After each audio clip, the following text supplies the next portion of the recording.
soalan ya. Kalau tengok kepimpinan Islam di Malaysia, paling atas sekali adalah saf para ulama. Bagaimana kami sebagai pelajar perubatan boleh turut berada dalam saf kepimpinan ulama? Kerana setahu saya ulama dalam kepimpinan ulama adalah mereka-mereka yang memang mahir dalam bidang agama. Pelajar perubatan mungkin boleh jadi ulama dalam bidang perubatan saja, tapi sukar masuk saf kepimpinan ulama dalam pemerintahan negara. Ke macam mana Ustaz? Okey. Hadirin rahmati Allah SWT, ini pandangan saya lah pandangan saya. Yang pertama je kita kena sedar, yang kita belajar ni bukan gila sejawatan. Baik dia ustaz, baik dia perubatan, dia kena letak dalam jiwa dia, saya ni bukan syahwah nak jadi riasah, nak memiliki riasah. Tak sepatutnya kita punya ada satu perasaan, sedapnya kalau saya jadi pimpinan, terkenal, orang pakai sign autograph. Dalam Facebook nanti dah sampai tak boleh nak buat Facebook, kena buat page. Kalau ada nombor 1 kena buat yang nombor 2 pula, betul nombor 3 pula kena buat macam tu kan. Ini tak boleh begitu sebab pernah saya bilang Abu Dzar Al-Ghifari pun Nabi minta ala tastamilu ni, wahai Rasulullah, tak nak ke guna saya supaya saya jadi gubernur ke apa benda ke. Sayyidina Abu Dzar sebut itu atas dasar dia nak bantu, bukan supaya dia gila kejawatan. Nabi kata innaka dhaif, wahai Abu Dzar, sesungguhnya kamu lemah, sedangkan kepimpinan ini amanah, wa innaha lanadamah yaumal qiyamah, dan kepimpinan itu adalah merupakan penyesalan pada hari kiamat nanti. Kalau kita tak mampu, kita pegang juga, kita akan menjadi orang yang menanggung kekesalan dan juga penyesalan di akhirat nanti. Lepas tu antara hadis yang pernah kita riwayatkan sebelum ni, antara tanda hari kiamat, Nabi kita apa? Fa iza usnidal amru ila ghairi ahli, fi riwayah fa iza usnidal amru, atau fi riwayah wa fa iza wusidal amru ila ghairi ahli fantadhir sa'ah. Apabila satu urusan itu diserahkan kepada yang bukan ahli, maka nantikanlah kedatangan hari kiamat. So first kali dalam minda kita, jangan kita mahukan jawatan akan datang dengan tujuan supaya kita famous, power, disanjung, dipuji dan sebagainya. Itu yang pertama. Yang kedua, pun begitu, kita juga kena ada satu perasaan. Selagi kalau kita boleh digunakan untuk Islam, maka gunakan. Dia panggil fastabiqul khairat, segera. Contoh, kalau orang lain tak mampu jadi pimpinan, kita yang dikelaikan, buat apa tidak ke depan? Daripada orang lain pegang, jadi rosak. Kita yang ada semangat, ada kepahaman yang kita pegang, supaya taklah rosak negara kita dengan tangan-tangan yang langsung tak terhukum hakam, langsung tidak kena rasa takut kepada Allah di dalam memegang perbendaharaan negara, memegang negara dan sebagainya. Ini yang kedua. Tak mau jawatan, tak tasawuf. Tapi kalau kita yang terayak, maka buat apa kita? Kita tolak. Corona. Fastabiqul khairat, bersegeralah untuk mencari kebaikan. Dan kepimpinan itu juga satu kebaikan. Baik, yang ketiga, disebut tadi saf kepimpinan yang tertinggi itulah para ulama. Maksud yang saya fahamlah daripada saf kepimpinan tinggi itu adalah dari sudut untuk membincangkan perjalanan sebuah kerajaan agar jangan bercanggah dengan kehendak syarak. Sebab memang yang memahami hukum hakam syarak adalah golongan para ulama yang memiliki tahap ilmu yang tinggi. Yang rendah tak mampu dah lagi. Ulama yang rendah kefahaman dia tak mampu di situ. Yang ini yang hebat dari segi kefahaman mereka terhadap agama.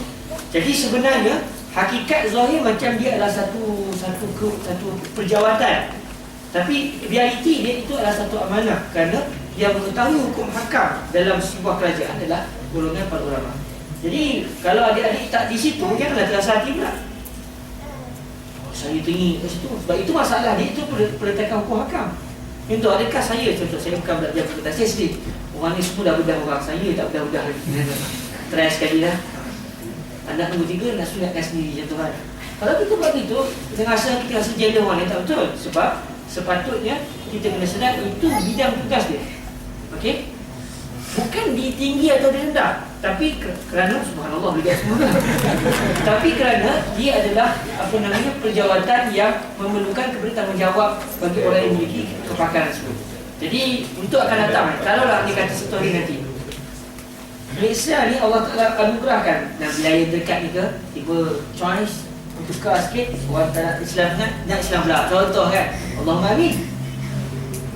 Bila berubah contoh, kepimpinan rakyat mahu kepada keadilan yang berterakan syarak, sudah mahukan kepada Islam untuk memerintah sebab dah jelek dan dah boring dah pemerintahan yang penuh dengan korupsi dan sebagainya. Maka ketika itu, kalau dia letakkan kepimpinan tertinggi dalam menentukan ada satu portfolio untuk menentukan dasar kerajaan, yang ni kena, yang ni tak kena, itu dianggota oleh para ulama. Kita jangan saja lah. Saya sendiri, saya rasa saya tak akan ke situ lagi. Sebab kita tidak lagi memiliki keilmuan yang melayakkan kita ke situ. Tapi hanya orang yang mampu, yang layak ke situ, maka dia kena duduk ke situ. Kalau tidak, saya pula. Sebab untuk memastikan yang ni kena tak kena dengan syarak. Dalam mazhab mana yang boleh, yang mana tak boleh. Jadi benda tu hanya kepakaran dia ada pada para ulama. Dan itu di antara tanggungjawab pelajar-pelajar agama untuk sampai ke tahap al-ijtihad, kalau kita boleh sebut lah. Sebab akan datang suasana Malaysia akan memerlukan banyak ijtihad di segi fiqh. Dan bukan semua hukum hakam yang kita aplik, tapi semua perbuatan kita akan ada hukum hakam.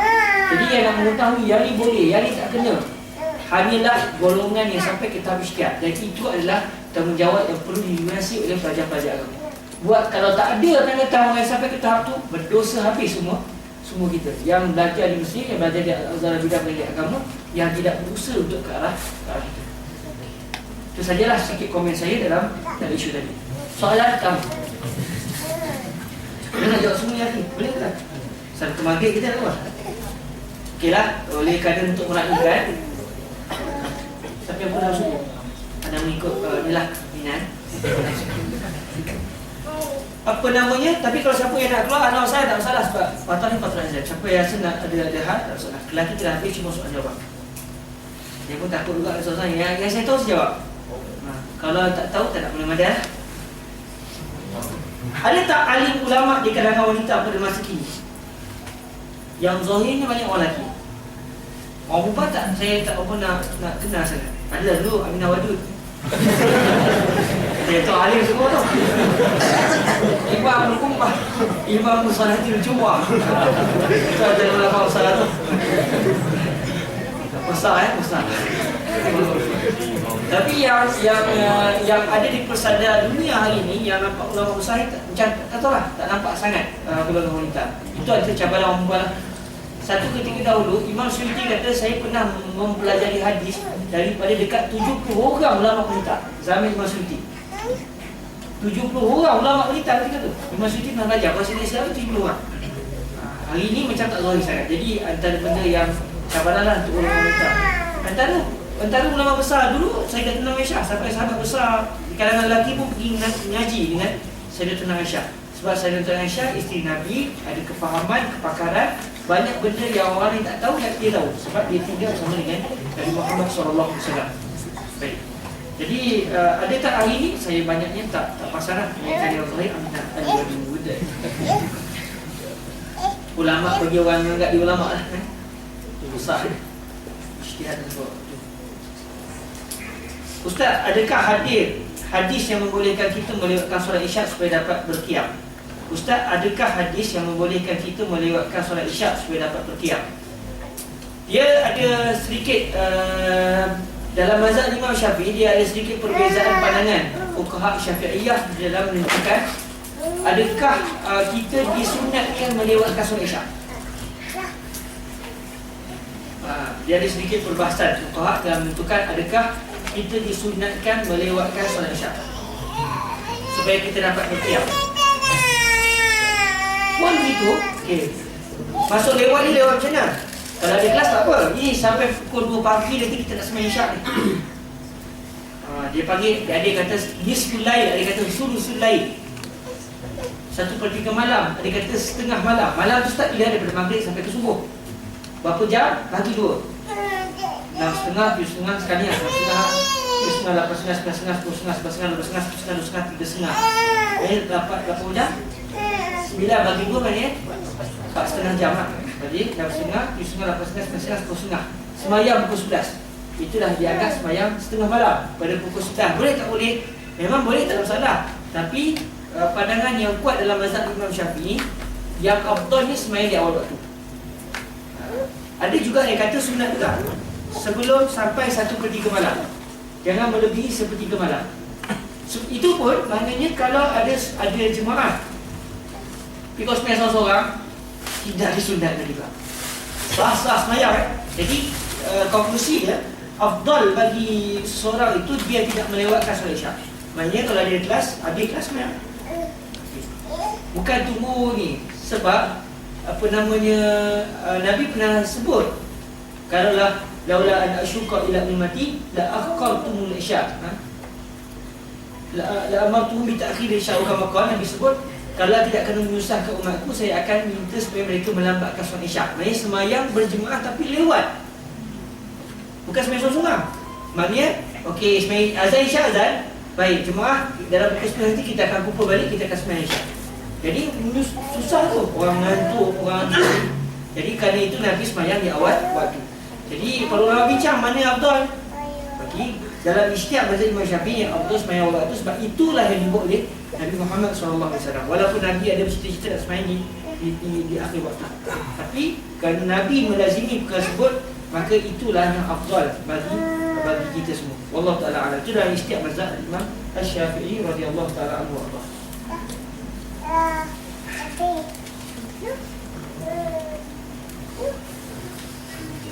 Dalam satu tempat yang ada penghadang menjadi satu tempat untuk ikhwah solat dan akhwat solat, boleh ke akhwat buat jemaah baru walaupun boleh dengar suara imam ikhwah? Dia sebenarnya tidak syarat satu tempat kena ada satu imam. Banyak orang sebut satu tempat tak boleh buat dua imam. Dia sebenarnya dalam kitab fiqh saya banyak baca dalam masa-masa mengaji dengan Syekh Syahtud khususnya, banyak orang kata tak boleh. Tapi setakat kita baca solat bab kitab fiqh dalam masalah solat jemaah, tak jumpa pula perbahasan tersebut. Akhirnya saya pernah tanya Syekh kata benda tu tidaklah menjadi syarat, dan sembahyang pun tidak sah. Cuma dari segi eloknya, kalau ada jemaah tak payah kita buat jemaah yang lain.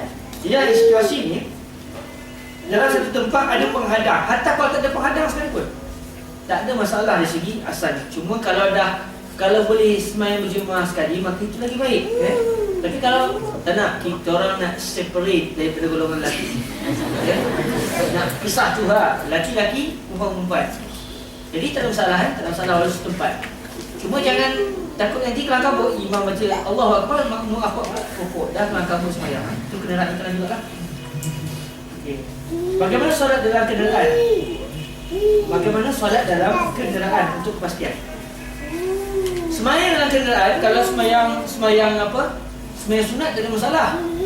Sembahyang fardu, kalaulah contoh kita dalam kenderaan dan waktu nak habis, dan kalau nak tunggu sampai memang tak sempat, cara dia sembahyang dalam kenderaan dasarkan kemampuan, tetapi selepas sampai nanti qada.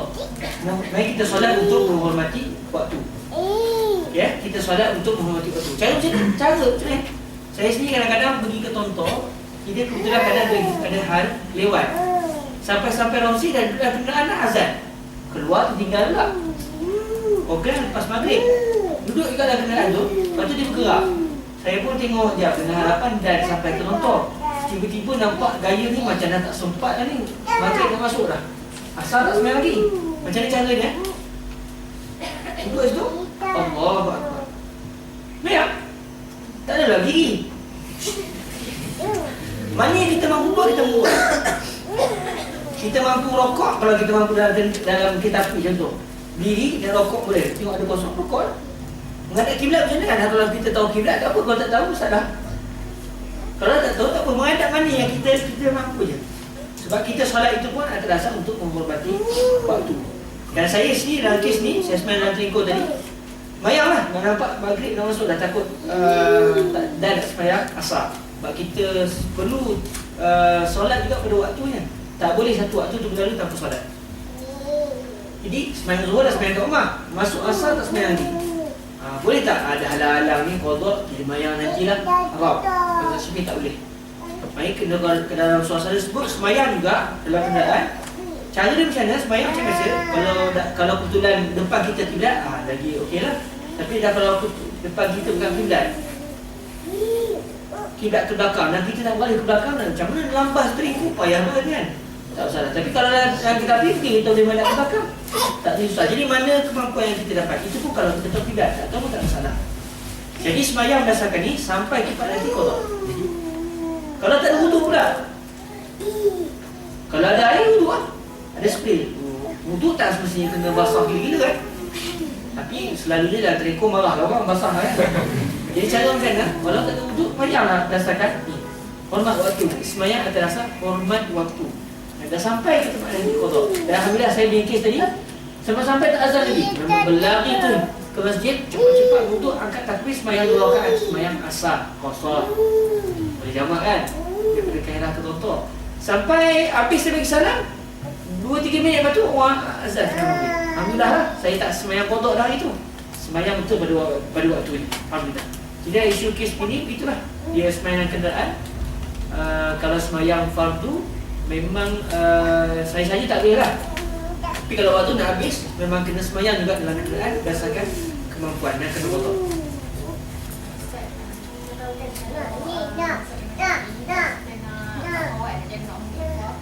Dia kena ada satu laluan. Tapi macam contoh kalau surau dekat sini, dia tak ada laluan. Jadi kalau kita nampak Surau macam mana? Kalau kita nak solat makmum, boleh juga tu. Laluan macam tak faham? Kan kalau masak macam yang saya tahulah, kalau kita nak jadi makmum ikhwah solat kat ikhwah kat sebelah ke apa, tak ada makmum, kita kena ada satu laluan yang orang menggunakan baru sah kita bermakmum. Jadi kan kalau surau Arab kat sini kan dia tak ada laluan tu, dia kuli dinding. Jadi macam mana kita macam boleh berimam tak? Baik, apalah hadir rahmat Allah SWT. Dalam mazhab Imam Syafi'i kita, antara imam dan makmum, bukan antara akhwat dan akhwat sekalipun, dia tidak boleh ada benda yang menghalang di antara imam dan makmum. Solat ni, solat Jumaat ni antara syarat dia mesti tahu pergerakan imam. Dalam masa yang sama juga, dia tidak boleh ada benda yang menghalang antara dia ke imam. Contoh, tiba-tiba, ini kalau bukan dalam masjid Kalau dalam masjid, tak ada masalah. Katakan semayang itu dalam masjid, tak ada masalah. Masjid, kalau ada penghalang sekalipun, tak ada masalah dalam mazhab Imam Syafi'i. Tapi kalau semayang itu di tempat yang bukan masjid, itu macam kita punya dewan. Okey, aku semayang dalam bilik, tutup pula pintu. Aku kat sini, semayang. Aku dalam bilik, tutup pintu. Kalau ikut mazhab Imam Syafi'i tak sah, walaupun dia letakkan video semayang imam ke depan. Kita pun dengar suara. Sebab dia tidak boleh menghalang. Contoh macam kita punya penghalang ni. Yang ni juga dianggap penghalang. Sebab dia dalam, kalau dia semayang tu, dia nak pergi ke depan boleh. Langkah pun senang. Tapi kalau sebab kena lompat, angkat kaki, tembuk pula, kalau yang kecil tu tak boleh lah. Tapi ni mungkin betul tu. Dia angkat juga, dia penghalang tu. Maka dia angkat juga penghalang. Penghalang Surau masjid. Maksudnya surau bukan masjid. Surau tu musalla, tempat yang dianggap untuk solat, tapi dia tidak mempunyai ke masjid sebab dia tidak diniatkan wakaf ke masjid. Jadi dalam masalah musalla, dalam mazhab Imam Syafi'i, dia sama dengan tempat yang lain. Baik, tidak boleh ada penghalang. Tapi kalau dalam masjid tak ada masalah, ada penghalang. Penghalang di antara imam dan makmum. Itu pun ada sikit perincian lah. Kalau pintu tutup sekalipun tidak boleh distril, disita pintu tu. Kalau pintu tu disita, dalam masjid pun tak boleh. Tirai tak masalah. Tirai kita lalu boleh. Dan kalau tirai tu dia buat pada besi, dia kata kayu, tak boleh lah. Tirai kayu tak masalah. Dan sebenarnya antara lagi penting di antara soal imam dan makmum akhwat ni, jangan sampai tirai tu tutup langsung. Benda nampak, dia mesti nampak ke orang depan, walaupun tidak syarat. Sebab apa? Kalau dia hanya dengar suara, tiba-tiba kalau contoh imam tu sejadah ke, naya. Jadi kalau kabut akhwat keluarga. Kadang-kadang imam baca ayat tilawah, lepas tu dia sujud. Yang Allahu Akbar, imam sujud. Yang dia, kamu Allahu Akbar, Allah. Kata imam pun Allahu Akbar, sudah. Lepas tu sebenarnya Allahu Akbar dah. Awal tu bagi, dia sujud sehari. Dia sujud tilawah, yang makmum akhwat ni terokok. Dah jadi kelang kabut. Dan tu penting di antara imam dan makmum ni jangan ada sitar. Zaman Nabi tak ada sitar. Zaman Nabi tak ada penghalang ni antara makmum akhwat dengan makmum akhwat. Okey. Ini dalam isu tu selesai. Boleh selesai. Salam, boleh Ustaz terangkan lebih lanjut tentang kalau tiada adil hancurlah rumah yang Ustaz cakap tadi. Maksud dia dari sudut pemerintahan. Sebab Sayyidina Ali ni dia adalah antara sahabat Nabi yang hebat dari segi keilmuan. Jadi Sayyidina Umar dalam menentukan isu dan juga dengar pandangan para sahabat. Contoh Sayyidina Umar pernah cadang dalam peperangan Al-Qadisiyah kata silap. Sayyidina Umar cadang nak turun sendiri menyertai peperangan Al-Qadisiyah lawan tentera Parsi Sayyidina Ali kata jangan. Kalau kamu begini, kalau kamu lagi kelang kabut kami. Sebab sekarang ni keadaan kita memerlukan khalifah seperti kamu. Kalau kamu wahai Umar pergi juga, Kalau kamu syahid, kamu seorang syahid, tapi kami lepas ni telah kabur. Jadi kamu kena duduk di Madinah. Akhirnya Sayyidina Umar dengar pandangan Sayyidina Ali. Sayyidina Abu Bakar masa perang Riddah juga nak keluar. Sayyidina Ali kata, jangan wahai Sayyidina Abu Bakar, jangan wahai Abu Bakar, kamu kena tinggal di sini untuk keselamatan kamu sebagai khalifah. Jadi dalam masa yang sama ini juga menunjukkan bahawa tidak ada perserikatan antara Sayyidina Ali dengan Sayyidina Abu Bakar dan Sayyidina Umar. Sebab Sayyidina Ali antara menteri yang banyak berikan pandangan kepada dua orang khalifah. Jadi itu maksud kalaulah tiada Ali, hancurlah Umar. Jadi kerana Sayyidina Ali banyak pandangan yang menarik, yang mungkin para sahabat lain tak nampak betul, tapi Sayyidina Ali ni kerana kehebatan ilmunya, lebih-lebih dalam hukum hakam yang berkaitan dengan kehakiman. Sebab Nabi kata, aqdakum Ali, yang paling hebat di kalangan kamu dari segi undang-undang, dari segi qada, dari segi kehakiman adalah Sayyidina Ali. Jadi atas dasar itulah Sayyidina Umar mengatakan, laula Ali la halaka Umar, kalau tidak kerana Ali akan hancurlah Umar, iaitu dari segi pemerintahan. Dalam masa yang sama menafikanlah perserikatan di antara para sahabat Nabi dengan Sayyidina Ali karramallahu wajhahu alaihi salam radhiyallahu ta'ala anhu wa arda.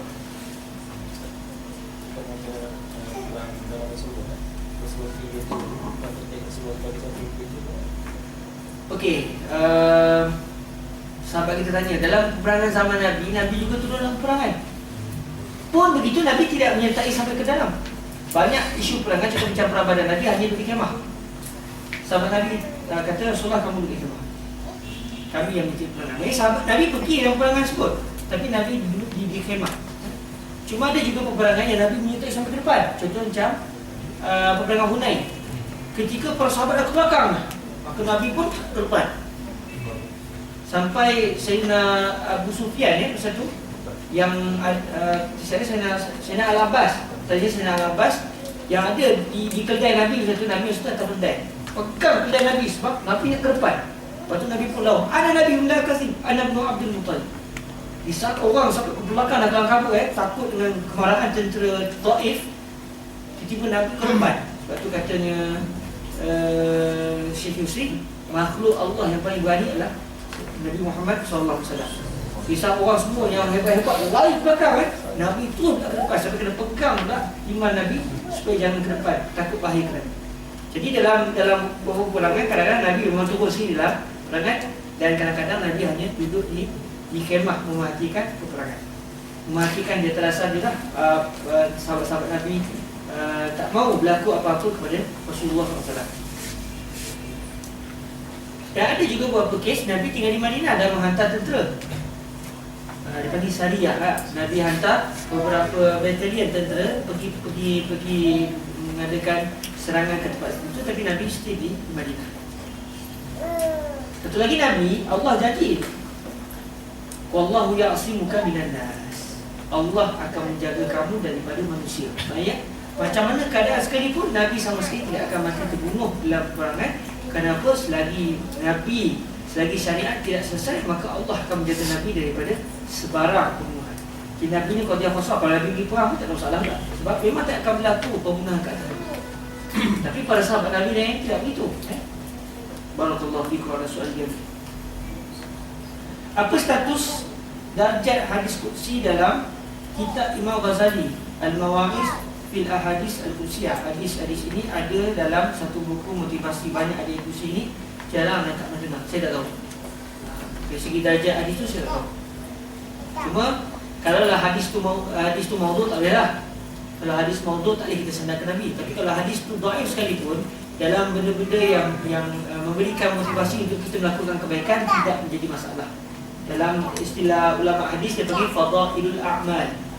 Hadis-hadis yang menyeru kita untuk melakukan kebaikan, yang menakut-nakutkan kita dengan azab api neraka Allah. Walaupun hadis itu dhaif sekalipun, maka dia tiada memberi masalah dalam kita nak menyatakan jangan buat gini, Nabi sebut gini, walaupun hadis itu dhaif. Yang tak boleh kalau hadis itu dijadikan sebagai punca keluar hukum. Tapi kalau hadis itu menyokong satu perbuatan sunat, maka juga termasuk dalam fadailul amal. Contoh macam solat sunat tasbih. Ada ulama kata hadis solat sunat tasbih ni hadis tu dhaif. Hadis tu dhaif. Pun kalau hadis tu dhaif sekali, buat juga ulama kata tidak dhaif. Khilaf sikit para ulama hadis dalam menentukan darjat hadis yang menceritakan tentang solat sunat tasbih. Okey, katakan hadis dhaif sekalipun, dia tidak menjadi masalah kerana sembahyang sunat ni benda yang digalakkan. Jadi apa masalah sembahyang? Cuma kita nak sembahyang panjang sikit, apa masalah? Jadi dia tidak menjadi masalah. Cuma yang tak boleh ni, kalau hadis dhaif itu jadikan satu-satunya hujah untuk mengharamkan benda yang halal ataupun menghalalkan benda yang haram. Itu tak boleh kan? Sebab dia sudah sampai ke kategori yang besar. Dia sudah dijadikan sebagai tempat pengeluaran hukum. Yang orang kata hadis dhaif ni tak dibuat jadi hujah, dia tidak boleh dibuat hujah, iaitu tidak boleh dijadikan sebagai sumber untuk mengharamkan satu benda yang halal ataupun menghalalkan satu benda yang haram. Tapi sekadar untuk galakan melakukan kebaikan, contohnya sunat tasbih. Walaupun berlaku solat sunat yang lain, tapi dia masih lagi dalam ruang lingkup sembahyang sunat yang digalakkan oleh syarak. Jadi tidak masalah kita berhujah dengan hadis dhaif dalam isu fadail al-a'mal. Jadi kalau hadis qudsi tadi saya tak tahu dia punya status dia, Allah Taala a'lam. Oh, nanti kalau dah habis beritahu waktu kalau nak tengok jam. Boleh buat buku Al-Fatawa Al-Nizamiyah fi ijabati soal at-talabah min mansurah. Apa hukum guru perempuan yang dah berumur bersalam dengan anak murid lelaki sekolah menengah? Dalam mazhab Imam Syafi'i haram. Saya jawab dalam mazhab Imam Syafi'i sebab tak nak bagi pening kita. Kalau dalam mazhab lain, dalam apa isu pun kita akan dengar macam-macam pandangan. Dalam mazhab Imam Syafi'i sini pun ada macam-macam pandangan, tapi saya ambil pandangan yang dianggap sebagai pandangan muktamad dalam mazhab Imam Syafi'i. Sebenarnya kita tak pening kepala Apa hukum guru perempuan yang dah berumur salam dengan anak murid lelaki ataupun yang telah sekolah menengah? Tak boleh bahkan batal wuduk kalau tidak berlebih. Yang bolehnya kalau budak tu umur setahun, 2 tahun, dah sekolah rendah pun umur 2-3 tahun, yang kencing pun boleh tahan lagi kan, dalam sebuah, tu tak apalah, masih kecil lagi. Sama lah juga kalau kita salam guru perempuan kita ataupun budak perempuan kita ni, akhwat yang perempuan ni salam dengan guru yang telah berumur tua pun begitu Imam Syafi'i pernah tengok seorang nenek, dia pernah masa sampai ke Mesir, dia jumpa satu kes seorang nenek berzina. Jadi nenek dah tu zina lagi Jadi nak cerita masalah nafsu ni tidak boleh jadikan sebagai hujah sebab nafsu ni pendam dalam masing-masing ada. Apa hukum cuba buat pen banyak-banyak tapi tak beli, ambil pen yang lain? Jangan kalau dia tu saja-saja tak boleh Dah tengok saja kacau kamu ni. Mana nak buat kan tak boleh dia. Kita tak boleh dia salah apa sebab Apple dia tak boleh dapat ni. Apa hukum cuba dapat pen banyak-banyak tapi tak beli, ambil pen yang lain? Kalau niat saya saja tak boleh dia kata marah orang tu. Tapi kalau niat nak minta-minta kena tak salah Kalau terpegang produk yang ada bahan babi, kasut, beg dan lain-lain, perlukah samak selepas sentuh? Kalau salah satu basah atau kedua dia basah, dia menyebabkan najis berpindah. Bukan takat babi anjing, apa keadaan saya itu? Sebarang najis yang kering disentuh oleh tangan yang kering ataupun terkena jasad yang kering, dia tidak mengalihkan najis itu. Dia tidak menajiskan. Contoh satu orang dia jalan-jalan tengok ada bangkai lembu yang dah kering betul, jadi fosil jadi fosil kering betul, ataupun tak lembu yang kering yang memang dah tak berayur dah, kering dah dia pun pegang, best juga perbuatan tu haram pegang najis saja haram sebab syarat tidak mahu kita ni bermain-main dengan najis. Contoh buat tepek-tepek muka haram jangan talamuh atau dhamuh bin najasah tu adalah haram dalam mazhab Imam Syafi'i. Misalnya saya tak tahu. Jadi kalau saya saja pegang, saya saja try haram. Tapi kalau untuk tujuan kajian apa tak salah lah. Baik. Katakan dia pegang untuk tujuan dia lah, tujuan benda-benda yang penting. Cek dia meskipun dia jadi baja kita tak boleh Allah lah. Baik. Tangan dia kering, najis tu kering. Lepas dia pegang, najis tu lekat ke tangan dia. Dia nak sembahyang nak buat macam mana? Seloknya dia basuh. Tapi kalau dia ni hati kering, tergamak juga gitu, tengok, selesai clear. Allahu Akbar, sembahyang sah. Sebab najis kering, dia kering, maka tidak menyebab perpindahan najis. Tapi kalau salah satu basah, baik dia yang tangan basah, tangan ni pegang tangan peluk. Ataupun najis tu memang masih lagi fresh, asli dari ladang, betul kan? Jadi ketika itu berlakulah perpindahan najis. Tulang binatang yang tidak disembelih najis, dia kering, betul kan? Tulang yang masih kering, tangan kita basah, najis tangan kita. Bila tangan najis, kena basuh air lah. Tidak boleh pakai apa? Dengan batu kan? Jadi sama juga dengan kes tadi. Kalau dia kata contoh apa namanya kasut tadi ataupun benda yang memang daripada babi atau apa saja najis, salah satunya basah, kita basah, dia basah, dua-dua basah, maka berlakulah perpindahan najis. Kalau kedua-duanya kering, tidak akan berlaku perpindahan najis. Bulu anjing yang gugur, pula Aisyah, bulu anjing yang gugur basah terkena kuala Ustaz. Terkena apa?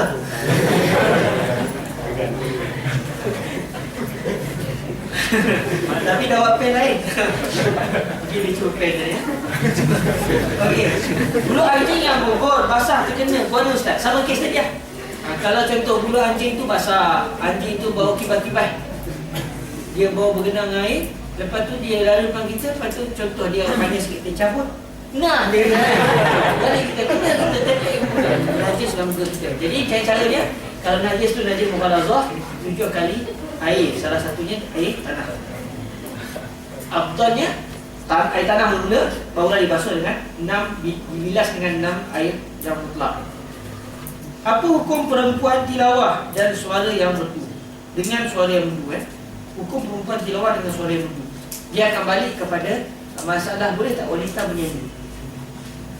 Boleh tak wanita menyanyi? Ada ulama kata tak ada masalah, dia kata jadi dia akan balik kepada masalah. Ada ulama kata perempuan sendiri tak ada masalah menyanyi. Dia menyanyi mestilah dengan suara yang merdu. Kalau dia nyanyi suara yang ngeri, orang akan rasa menyanyi. Tapi suara yang merdu tu bukan yang masuk suara yang menggatal. Dia beza tak? Suara perempuan macam kita lelaki lah, menyanyi dengan suara merdu. Contoh kita kata berjuang, kan merdu tu? Betul kan? Dia merdu, tapi dia bukan menggatal. Kalau dia buat suara menggatal, memang tak boleh lah sebab dia ada usus syahwat. Baik lelaki perempuan. Tapi kalau suara merdu, kalau suara merdu tidak salah. Jadi dia akan balik, wanita menyanyi di hadapan lelaki yang bukan mahram dengan suara yang merdu, tapi bukan dengan menggatal.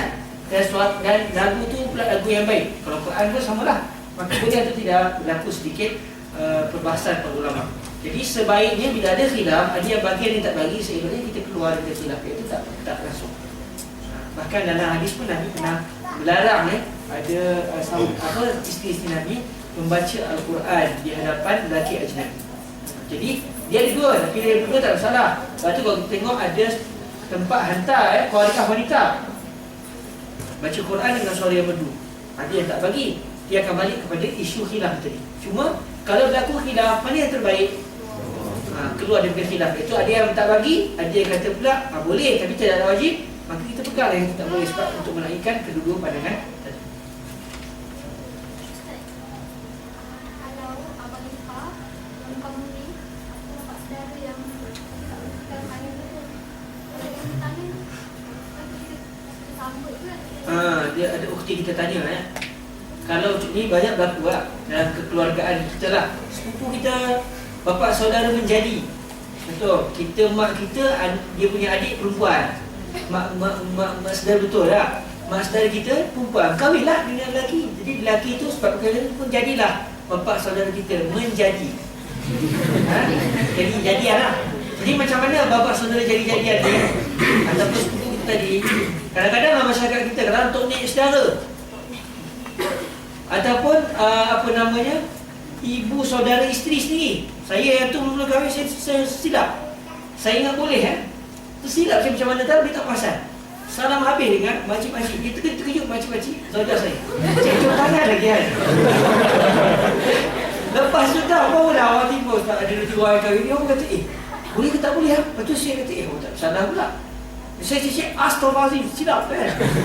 Mulalah tak cium tadi kan, cium tangan tadi ni kan. Saya berlaku kesilapan lah mula kahwin tu. Orang nak kahwin kadang-kadang ada silap ni. Dia terkejut kahwin, dia jumpa sikit, tak apalah kan. Allah Ta'ala mengampunkan bila kelas batas ngaji. Jadi macam mana? Boleh tak? Boleh tak boleh? Asal pun tak boleh. Sebab persentuhan itu kita dengan bukan mahram. Cuma macam mana dalam kekeluargaan banyak berlaku begitu.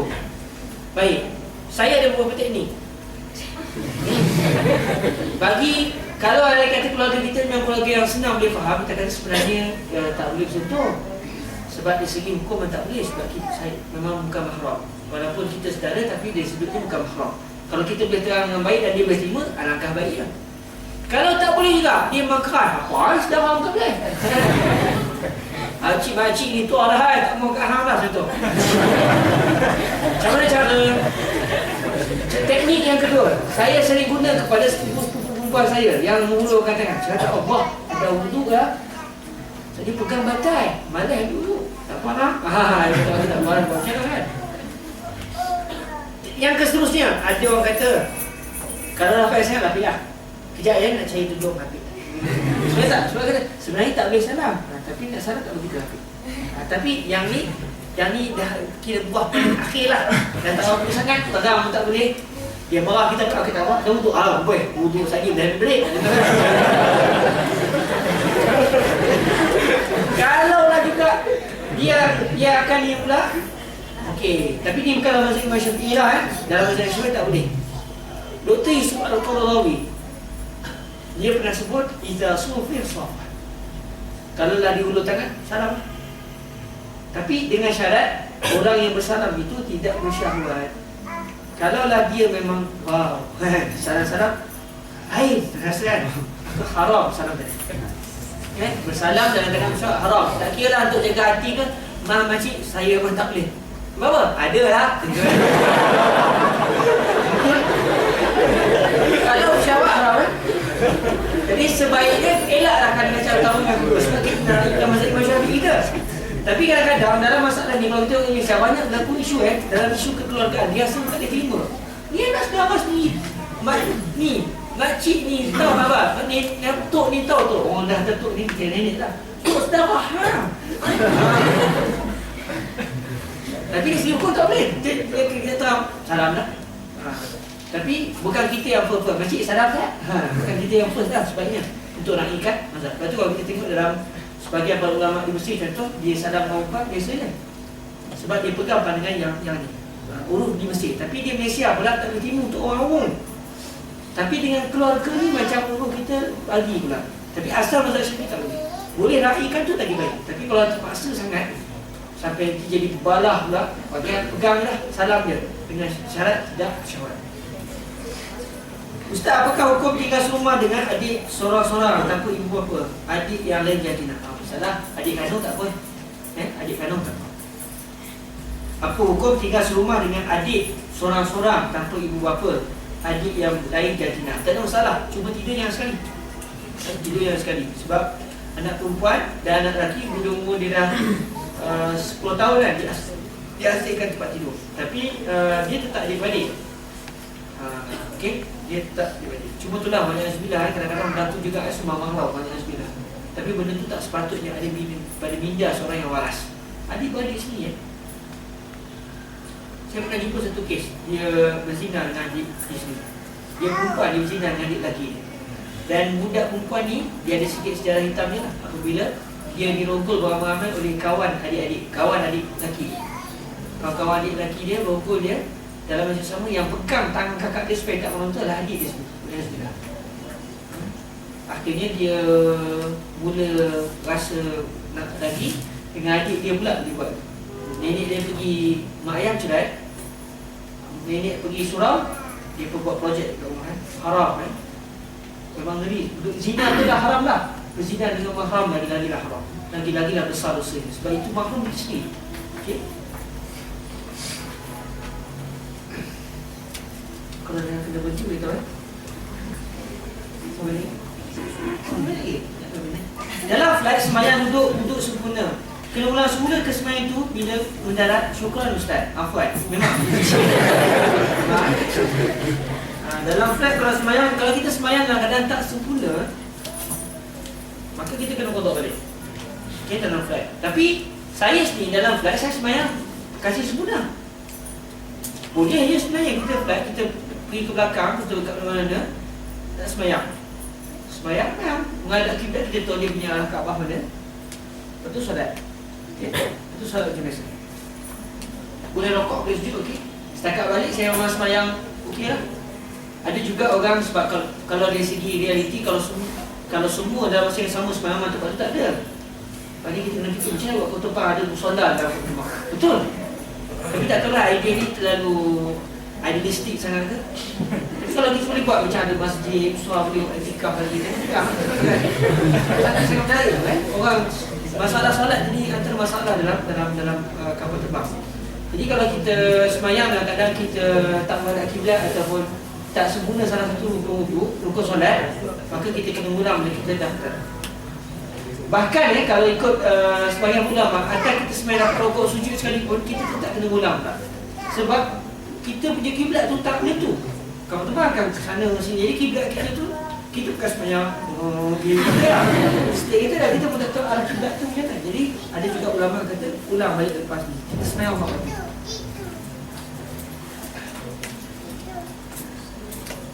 Al-Fatawa Al-Nizamiyah Ijabati As'ilati Zumala Minal Mansurah.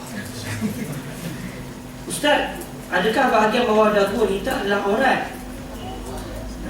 Sama ada luar dalam solat.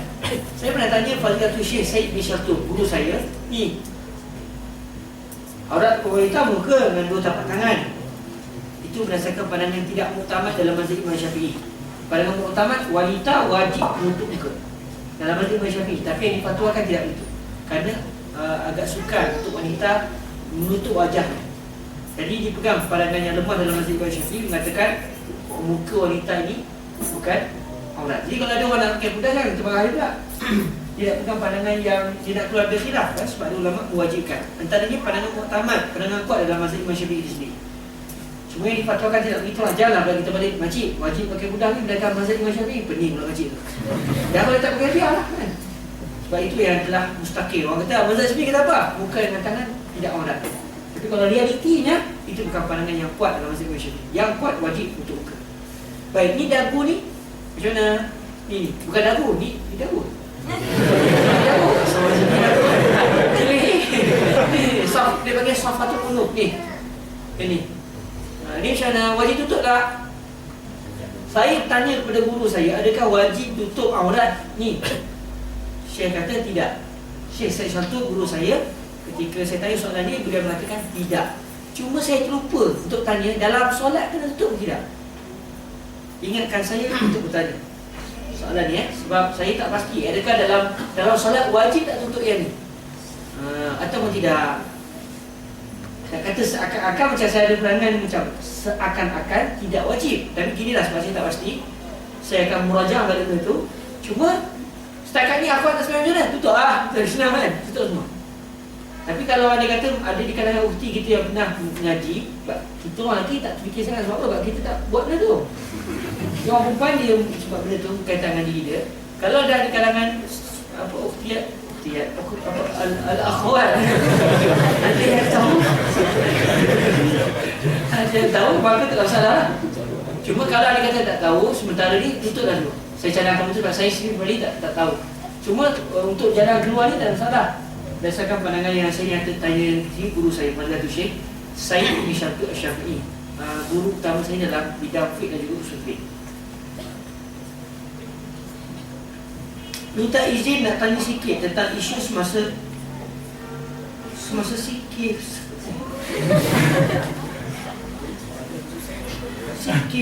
Ada isu apa? Sikit. Semasa sikit. Bukan. Tanya juga tentang isu. Ya. Tulis dengan bahasa Melayu yang tepat. Dia kena ikut bahasa Melayu yang tepat lah, supaya saya tak ingat ia sebagai satu isu baru. Ini sikit betul tentang isu semasa sikit. Sikit. Apa dia sikit? Sikit. Allah Alam, ada yang berpendapat kita tidak perlu berlebih-lebih menentang kezaliman. Ini soalan dia. Ada yang berpendapat kita tidak perlu berlebih-lebih menentang kezaliman pihak berkuasa kerana kita perlu menentang kezaliman diri sendiri. Kita hanya perlu membersihkan diri daripada dosa-dosa tambah amal ibadat, tidak perlu sibuk-sibuk membersihkan orang lain, sedangkan diri sendiri tidak tahu ke mana. Mereka berpendapat orang zalim akan diperintah oleh orang yang zalim. Mereka berpendapat orang zalim akan diperintah oleh orang yang zalim. Apa komen Ustaz Syukran? Ya? Apabila satu orang yang memang kaki zina, dia jalan satu hari tengok orang zina, dia wajib tak tegur? Dalam masa ulama, saya tahu ada khilaf tidak? Dia tu memang kaki zina, baru lepas zina contoh selesai jalan belum zina, dia wajib tegur tak? Dia sendiri tak tentu lagi, dia baru lepas zina, dia wajib tegur kemungkaran. Dalam masa yang sama dia kena berusaha untuk mengubah diri sendiri. Jadi begitu juga dalam isu ini. Kalau kita buka dalam masalah babul amri bil ma'ruf wan nahyi anil munkar, orang yang memang pelaku dosa, tiba-tiba jumpa orang ni buat dosa macam dia kena tegur dosa orang tu. Dan dia kena fikir, orang lain ditegur, apa dia tak tegur dia sendiri? Dia kena sentak. Tak boleh. Oh, saya tak ada tegur lagi. Apa? Saya sendiri macam tu. Saya dah okey lah, nanti saya tegur. Yang ni tasawuf silap kan? Salah dari segi manhaj ilmu dia. Dia kena tegur walaupun dia sendiri melakukan dosa tersebut. Jadi kalaulah diri kita ada dosa, memang mana ada orang yang akan sempurna sampai jadi kosong. Masing-masing ada kekurangan. Jadi cara dia guna mengubah diri sendiri dalam masa yang sama, mengubah suasana yang lain. Serentak Islam diajar itu. Mereka berpendapat orang zalim akan diperintah oleh orang zalim. Memang orang yang zalim akan diperintah oleh orang yang zalim. Tapi dalam masa yang sama sekarang ni kita berusaha untuk mengubah kerajaan kita supaya tidak zalim, dan kita juga sedang berusaha untuk menjadikan kita tidak zalim dengan Allah SWT. Takkan nak tunggu nanti loh kita setakat ni ada lagi yang jahat, kita tukar. Okey, awak okey? Okey, awak okey? Awak tak okey nanti loh. Tunggu sampai semua orang okey, memang tak akan berlaku lah. Memang tidak akan berlaku sama sekali. Jadi kenyataan seperti inilah kenyataan. Mungkin dia niat baik tapi mungkin dia tak tahu konsep sebenarnya bagaimana menegakkan makruf dan mencegah kemungkaran. Dia tak semesti kena tunggu sampai semua sekali. Jadi kalau benda tu ada kezaliman yang perlu dibersihkan, bersihkan. Bersihkan diri sendiri dan bersihkan dari orang. Kalau tak guna kalimah bersih, sucikan.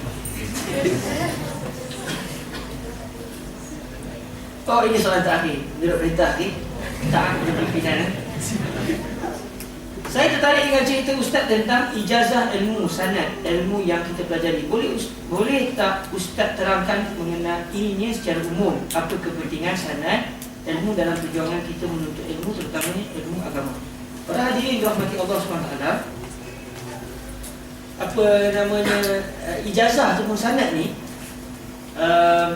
satu ketika dahulu sanad ini berperanan penting dalam menentukan status hadis. Sebab tu subhanallah orang tak boleh nak reka hadis apa ciptaan. Orang tak boleh nak mereka hadis. Sebab bila orang kata Nabi sebut, ulama satu ni, awak dengar macam mana? Dia pun sebut saya dengar daripada orang ni. Ulama akan tengok orang yang cakap tu macam mana. Dia kata saya dengar Nabi sebut begini. Kalau dia yang cakap tu memang pendusta, terus automatik saya tak akan dengar riwayat awak sebab awak pendusta. Hadis awak jadi maudhu, tak pasal-pasal.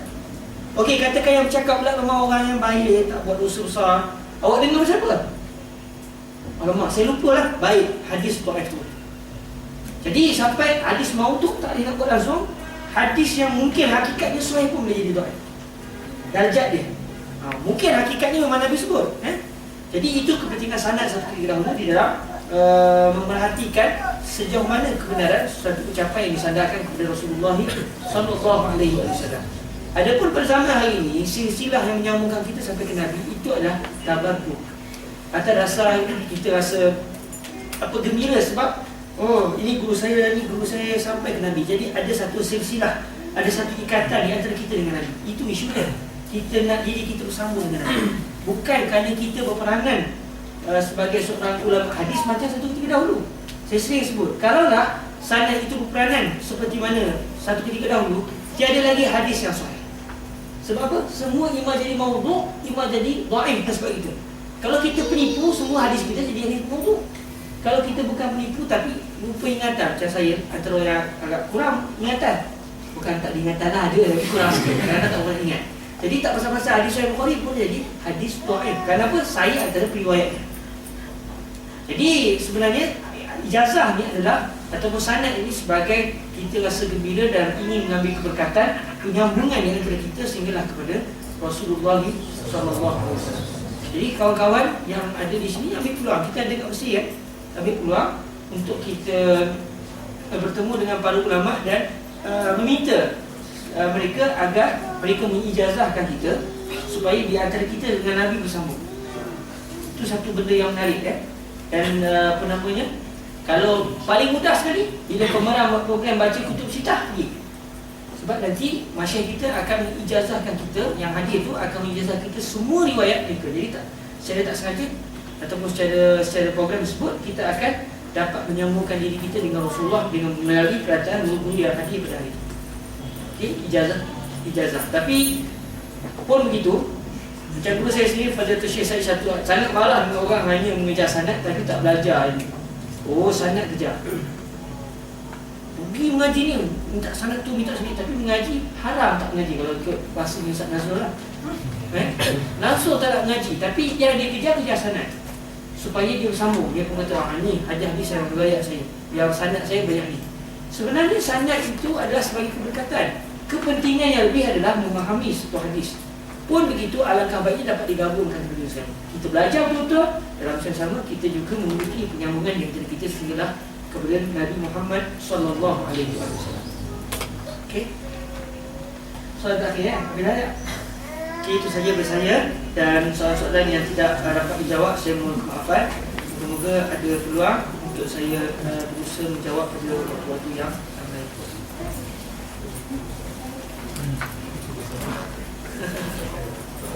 Fatwa Nizamiyah. Boleh satu nama jangan. Kalau saya pegang masih akan hilangkan. Bibi saya suka membaca-baca. Allah Ta'ala a'lam. Itu saya minta maaf di atas segala kesilapan. Semoga Allah Ta'ala memberkati kita semua. A'udzubillahi minasyaitonir rajim. Bismillahirrahmanirrahim. Alhamdulillahirabbil alamin wassalatu wassalamu ala sayyidil awwalin wal akhirin habibina wa qulubina روحنا وروحنا سيدنا محمد بن عبد الله بن عبد المطلب بن هاشم بن عبد مناف بن قصي وعلى آله وصحبه أجمعين. اللهم اغفر لنا ذنوبنا ولوالدينا وارحمهم كما ربونا صغارا ولجميع المسلمين والمسلمات والمؤمنين والمؤمنات الأحياء منهم والأموات برحمتك يا أرحم الراحمين. Ya Allah, ampunlah dosa-dosa kami ya Allah. Berikanlah kami peluang untuk menjadi hamba yang terbaik ya Arhamar Rahimin. Ya Allah, sangat banyak dosa yang kami lakukan ya Allah. Jadikanlah hati kami ini benci untuk melakukan maksiat ya Allah. Jagalah diri kami daripada terkena najis maksiat ya Allah. Jadikanlah hati kami suka untuk melakukan ketaatan kepada-Mu ya Allah. Ya Allah, manusia langsung tidak mengetahui aib kami, tapi Engkau maha mengetahui aib kami ya Arhamar Rahimin. Ya Allah, ubahlah keaiban kami kepada ketakwaan kami kepada-Mu ya Arhamar Rahimin. Ampunkanlah dosa-dosa kami ya Allah.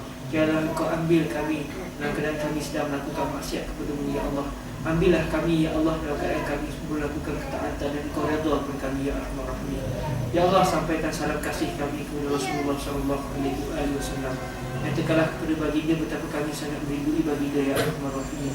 Sampaikanlah salam kami kepada baginda dan berikanlah kami ya Allah peluang untuk menatap wajah baginda walau sekali dalam hidup kami ya Arhamar Rahimin, bila alam mimpi maupun di alam jana. Rabbana atina fid dunya hasanah wa fil akhirati hasanah wa qina azabannar.